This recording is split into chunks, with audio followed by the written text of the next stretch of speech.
देखिए, ज्योतिष श्रृंखला को आगे बढ़ाता हुआ फिर से मैं आज एक बार आप सबके समक्ष लाइव हुआ हूं और आज फिर से हम जो डिस्कशन करेंगे वो मेडिकल एस्ट्रोलॉजी पार्ट 2 के बारे में होगी।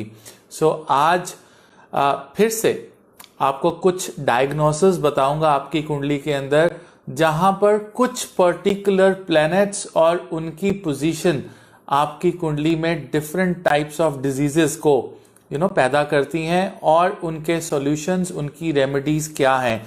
तो इस चीज को आज हम यहां पर डिस्कस करेंगे। बहुत ही सिंपल और साइंटिफिक वीडियो ये होने वाला है, जिसमें आपको छोटी छोटी चीजों का, from your skin problems to migraines to problem in conception, right. तो ये जो छोटी छोटी प्रॉब्लम्स हैं और बाद में ये बहुत बड़ा रूप ले लेती हैं और जीवन में कहीं ना कहीं एक मेजर प्रॉब्लम क्रिएट कर देती हैं, इन सब को आज हम डिस्कस करेंगे मेडिकल एस्ट्रोलॉजी पार्ट 2 के अंदर।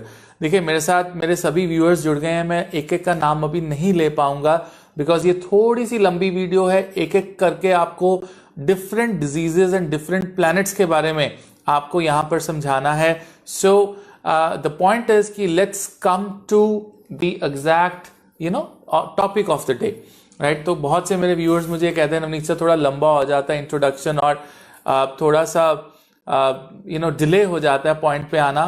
दैट्स प्रीटी ऑब्वियस बिकॉज मैं चाहता हूं कि हमारे सारे व्यूअर्स जो हैं वो हमारे साथ जुड़ जाएं and somehow once we have all my students and all my viewers and followers with me in the live video, then we come to the point. So it takes another minute or 30 more seconds to have everyone in.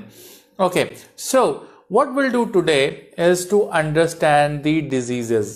Okay, medical astrology part 2 मैंने परसों एक video आप लोगों के साथ share किया था medical astrology part 1 के ऊपर, जहां पर मैंने आपको ये समझाने की कोशिश की थी कि एक कुंडली के अंदर किस प्रकार डिजीजेस का पता लगता है। How do we understand the diseases in a chart.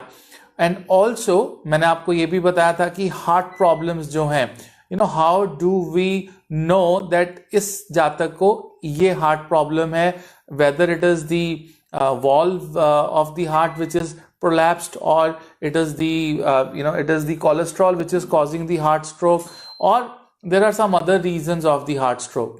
तो वो सब चीजें हमने आपको बताई थी कि किन प्लैनेट्स के किन पर्टिकुलर एलिमेंट्स जो है प्लैनेट्स के खराब होते हैं या तत्व खराब होते हैं, जिनकी वजह से आपको जीवन में ये प्रॉब्लम आती हैं, राइट। तो ये चीज हमने डिस्कस की थी। तो फटाफट से अपनी वीडियो को शेयर कर दीजिए सो दैट हमारे साथ और भी जो हमारे व्यूअर्स हैं वो जुड़ सकें और हम इस ज्योतिष श्रृंखला को आगे बढ़ा सकें, जिसमें मेडिकल एस्ट्रोलॉजी डिजीजेस को हम कवर करेंगे।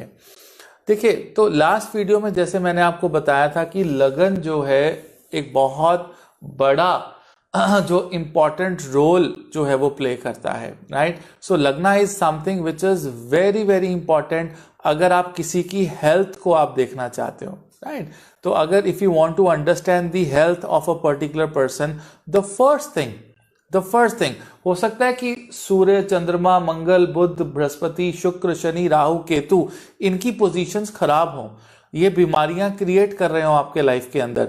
लेकिन अगर आपका लगन स्ट्रांग है, आपका लग्नेश स्ट्रांग जगह पे बैठा है, डिग्री वाइज आपके लग्नेश में बलाबल है, डिग्री वाइज और उनके ऊपर अच्छे ग्रहों की दृष्टि है, तो किसी भी तरह का प्लैनेटरी कोई भी पोजीशन आपकी कुंडली में गलत हो या कोई पर्टिकुलर प्लैनेट जो है वो डिजीजेस कॉज भी कर रहा हो, बीमारियां का उनका कारण भी बन रहा हो, फिर भी अगर आपका लगन स्ट्रांग है तो आपके अंदर शक्ति होगी उन पर्टिकुलर डिजीजेस के साथ लड़ने की।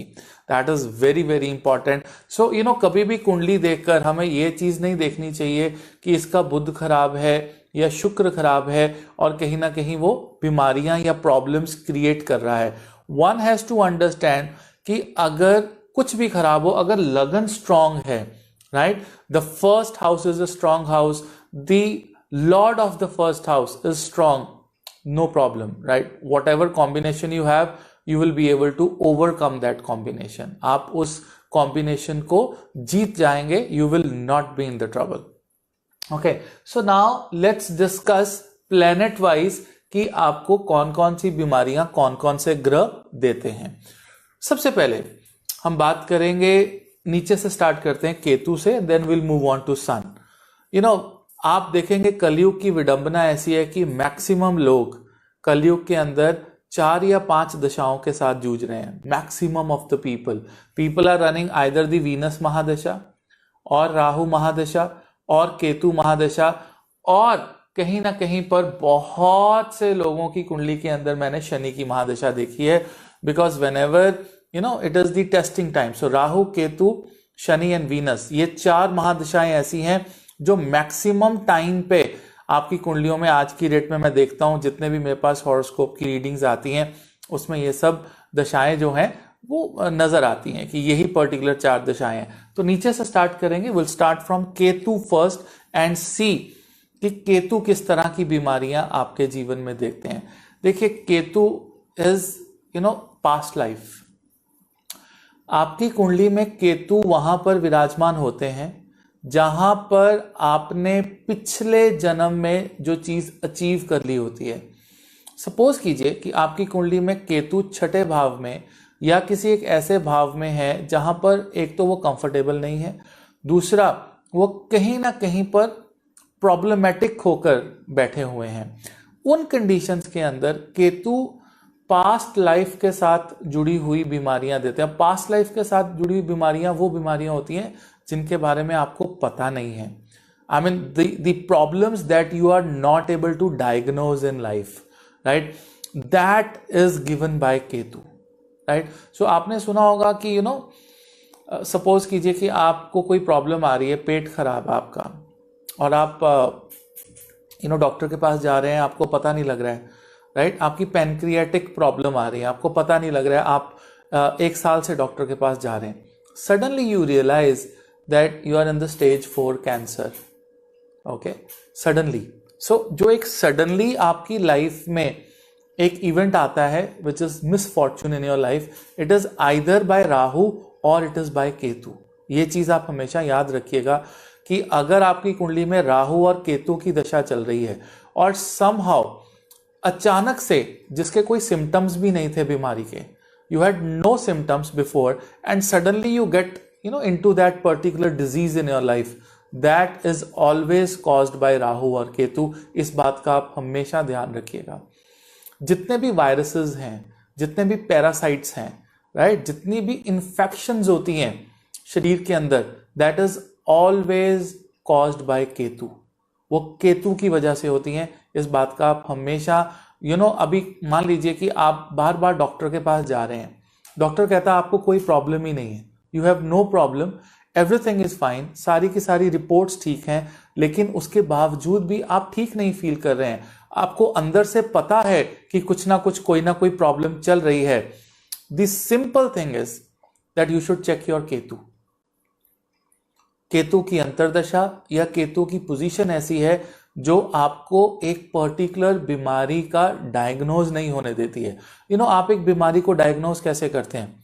आइदर यू लुक और यू हियर और यू स्मेल, राइट, या आप उसको टच करके दिमाग से सोचेंगे कि इसकी नब्ज कैसी है। जैसे पुराने जमाने में वैद चेक किया करते थे। आज के जो डायग्नोस हैं, जितने भी डायग्नोसिस हैं, they are all eyes and research. But Ketu के पास क्या है? It doesn't have the head, right. So all the elements of the head are missing with Ketu. So Ketu आपको ऐसी लाइलाज बीमारी देता है जिसका डायग्नोसिस ही नहीं हो पाता है, और कर्मों के हिसाब से जब वो बीमारी लास्ट स्टेज पे पहुंच जाती है, उस टाइम पे जाके केतु जो है आपको पता लगाने देता है कि ओ दिस इज दी प्रॉब्लम, यहां पे ये प्रॉब्लम थी जिसकी वजह से जो ये इस स्टेज तक पहुंच गई कि शुरुआत में वो डायग्नोज ही नहीं हुआ।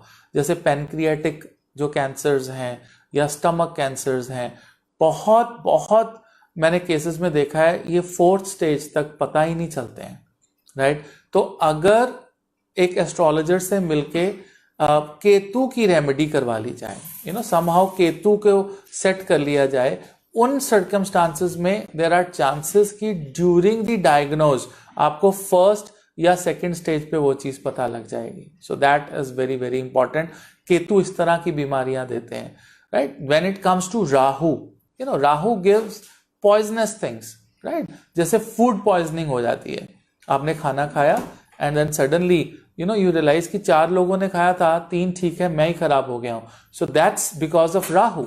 Rahu is giving you the poisonous things. Suppose any sort of venom or poison, आप suicidal tendencies जो होती है लोगों की, poison खा लिया, right, suicide करने की कोशिश की, and then you are hospitalized, and then your stomach is getting washed. It is all Rahu, right? Any poisonous insect अगर आपको bite कर जाता है, right? So if you're bitten by a poisonous insect या सांप or a snake, it's all Rahu. Whenever you have poison in the body, right? Whenever you have poison in the body, it will be created by Rahu. आपको इस चीज का हमेशा ध्यान रखना है कि केतु आपको ऐसी बीमारियां देगा जो डायग्नोज नहीं हो पाएंगी, और राहु ऐसी बीमारियां देगा जहां पर कहीं ना कहीं कोई ना पॉइजन इफेक्ट जो है, वेनम का इफेक्ट जो है, वो उसके साथ जुड़ा हुआ होगा। बहुत सी चीजें ऐसी हैं, कभी कभी इन्फेक्शन इतनी ज्यादा बॉडी में बढ़ जाती है बिकॉज ऑफ केतु कि शरीर में जहर फैलने लगता है, right. There are so many reasons. It's not just कि आपका जो जहर आपने बाहर से इंटेक किया होगा, या आपको किसी इंसेक्ट ने या किसी स्नेक ने या बिच्छू ने आपको काटा, इट्स नॉट दैट, वो तो है ही है, लेकिन इंटरनल इन्फेक्शन की वजह से जो आपकी बॉडी के अंदर एक जहर फैलता है for XYZ reasons, right, that is because of Rahu. तो अगर ऐसी सिचुएशन में आपके पास कोई पेशेंट आता है या आपको बताया जाता है कि सो एंड सो पेशेंट इस पर्टिकुलर चीज से जूझ रहा है, all you have to do is you have to do a Rahu remedy. Look at the position of Rahu in the kundli, look at the position of the nakshatra of the Rahu, right, कि राहु किस नक्षत्र में है, किस राशि में है, और उनका लॉर्ड और उनका डिपॉजिटर कहां पर बैठा है। ये रेमेडीज तो आपने करवानी ही करवानी है। The moment you get into all these remedies, 100% there are chances कि वहां पर जो जातक है उसको रिलीफ मिल जाएगा। रिलीफ मिलने का मतलब है कि जो भी मेडिकल साइंस के अंदर, राइट, हॉस्पिटल के अंदर उसका इलाज चल रहा है या उसको जो दवाइयां दी जा रही हैं, कहीं ना कहीं पर they will start affecting that particular native, उसको अच्छा पॉजिटिव इफेक्ट मिलना शुरू हो जाएगा दवाइयों का। सो that is what Rahu and Ketu does. Rahu and Ketu will always give you unpredictable and the problems that are never diagnosed, जो diagnose ही नहीं हो पाती हैं, right? Now we moved on to Saturn. Shani Dev किस तरह की बीमारियां देते हैं? देखिए, जो बीमारियां लंबा समय लेती हैं to actually get the treatment, होता क्या है कि सपोज कीजिए, मान लीजिए आपकी अर्थराइटिस एक बीमारी है, आपके घुटनों में दर्द है, क्या अर्थराइटिस का इलाज है, बट वो लंबा समय लेता है। मान लीजिए आपके बैक एक आ गई, आपके स्पाइन का एक आधा मणका जो है वो हिल गया, या वो डिसलोकेट हो गया, या शटिका की प्रॉब्लम आ गई, या घुटनों में जॉइंट्स में आपके दर्द शुरू हो गया। All these diseases that take long time to heal, जो बहुत लंबा वक्त ले लेती हैं ठीक होने में, they are caused by Saturn, Shanidev. यहाँ पे प्रणव कह रहे हैं, sir which house we should see for Rahu Ketu giving health issues. See Pranav, first thing is we should see a lagna, आपको लगन देखना चाहिए, और आपको 6th हाउस देखना चाहिए। लेकिन इसके बावजूद भी प्रणव, मैंने आपको पिछली वीडियो में बताया था कि बॉडी का हर एक पार्ट हर एक घर में सिग्निफाई करता है उसको, राइट। जैसे हार्ट को 4th हाउस सिग्निफाई करता है, पाँव को 12th हाउस सिग्निफाई करता है, रेक्टम एरिया को 8th हाउस सिग्निफाई करता है। तो हर घर में बॉडी पार्ट्स होते हैं। तो आपको ये देखना है कि राहु केतु कहां पर बैठे हैं, किस तरह की सिचुएशन में है। Are they doing good to the horoscope और they doing bad to the horoscope. If they are doing bad to the horoscope, so it is not necessary कि वो छठे भाव में ही प्रॉब्लम क्रिएट करेंगे, वो कुंडली के किसी भी घर में किसी भी राशि में प्रॉब्लम क्रिएट कर सकते हैं।